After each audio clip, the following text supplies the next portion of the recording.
What's going on, ladies and gentlemen? It's Rampage coming at you after a very long time, a year away, and I wish I made this video sooner. I wish I made football videos sooner, but I'm back and I'm glad to be doing it again. Now, in today's video, I've had a couple days to reevaluate and calm down and really feel my emotions for how the Detroit Lions 2022 season went overall.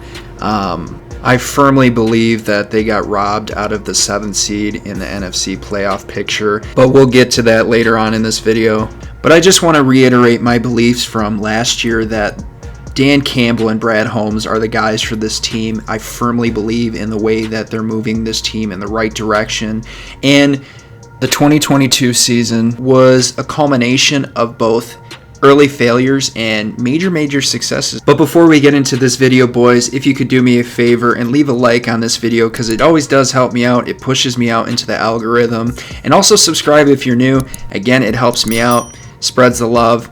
Let's get into it. Getting started, I want to express my real happiness and joy seeing Aiden Hutchinson sack Aaron Rodgers twice. I mean, the disgrace Rodgers shows to the Lions organization and lack of respect. All the three opponents over 500. How do you like your chances, though? Well, one of them's at 500 right now. I just cannot wait till he retires. He's a really great player, and I'm going to miss seeing him make unbelievable throws and plays. But I can't wait till he gets out of the division. Before I look at how the Lions got robbed from a playoff spot, I first want to note that they did a lot of early struggles, primarily starting 1-6. That can't happen if you want to make a playoff push.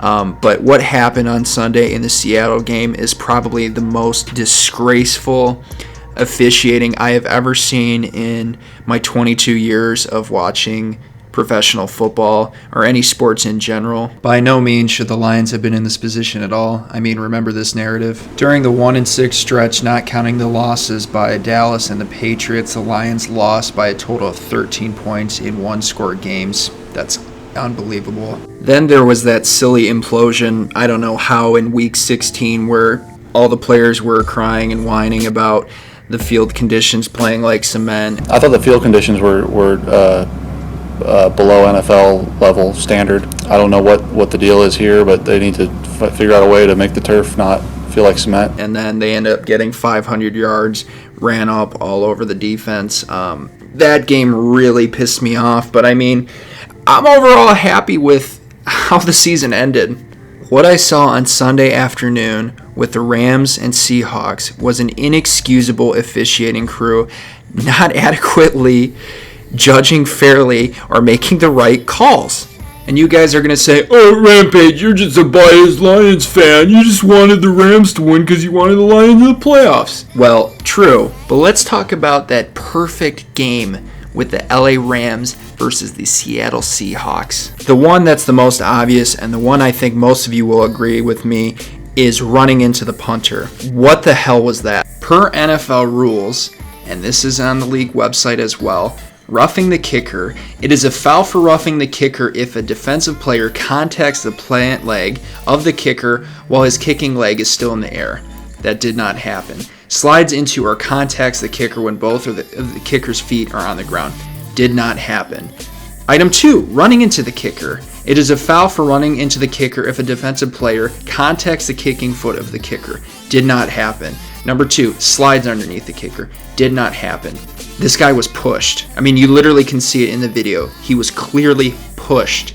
The punter did a fantastic job acting. I mean, he could have won an Oscar for this. All in all, my overall opinion for this is that the punter initiated contact by wrapping his arm around.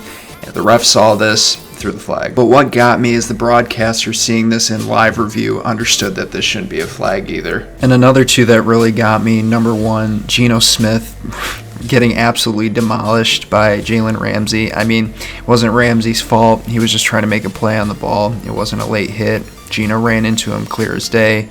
And then the intentional grounding. Geno, again, wasn't outside of the box. That wasn't called. Should have been intentional grounding.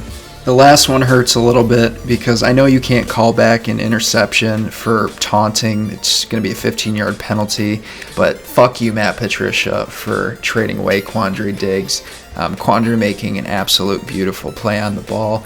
It was kind of funny how he went over and teased Bobby Wagner and the rest of the Rams bench. That wasn't called either.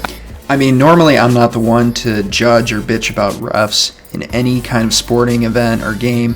I just feel like this was totally one-sided and lopsided towards the Seahawks. Clear as day, you could see from the very beginning.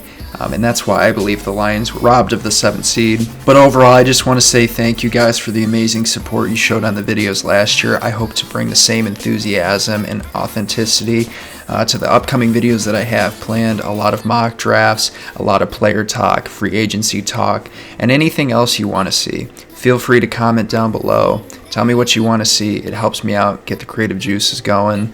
And remember to like and subscribe because it always does help me out. Have a good wildcard weekend.